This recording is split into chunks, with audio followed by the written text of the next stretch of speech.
We're seeing a mixed but modest change in the US dollar in at least the three major currency pairs to kickstart the trading day for this Friday, May 30th.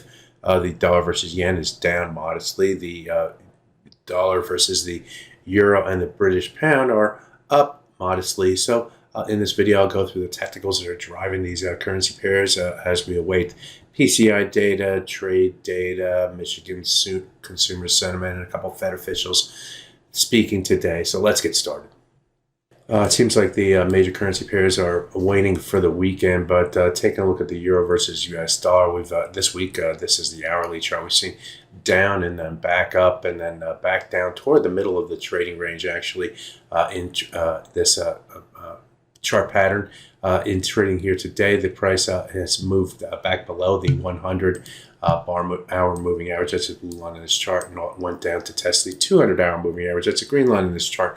We are finding some support buyers against that 200 hour moving average. Similar to what you seem to see is reaction around those moving averages. Over here in trading on Wednesday, we found support, moved up to the 100 hour moving average, then came down and broke through the 200 hour moving average, using it as resistance before moving to the downside. Yesterday was the opposite, with the sharp move to the upside in the euro versus US dollar, taking the price above the 200 with momentum, and then we held support against the 100 right here on the corrective move before moving to the highs. So here we are end of week, and we're trading in between those two moving averages after using it as either support or resistance during the week. And so those levels are going to be the key barometer for trading in today.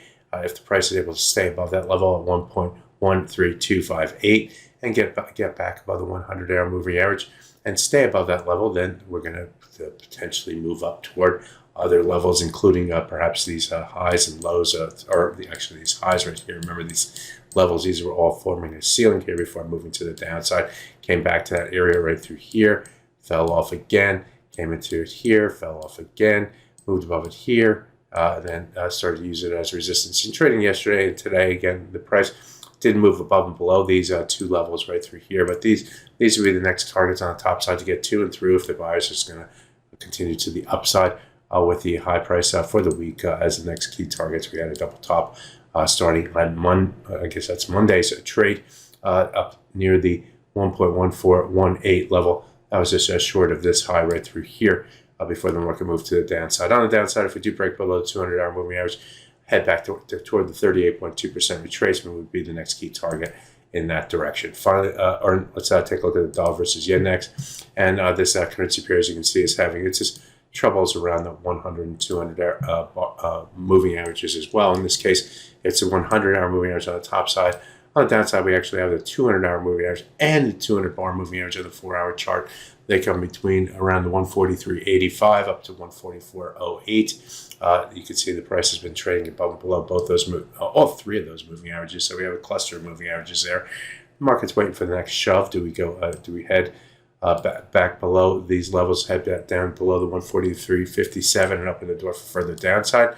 Or do we find the buyers to take the price above this level and head toward the 38.2% retracement of the move down from this high right here to this low right here? 38.2% retracement was broken in trading this week, moving to the upside, but we then fell back below that level. That level comes in at 144.60. Finally, let's take a look at the sterling versus US dollar. And this currency pair use the 100 hour moving average as resistance, similar to we saw in currency pairs like the euro, and that sellers took the price down to the 200 hour moving average. We have been trading above and below the 200 hour moving average as a market.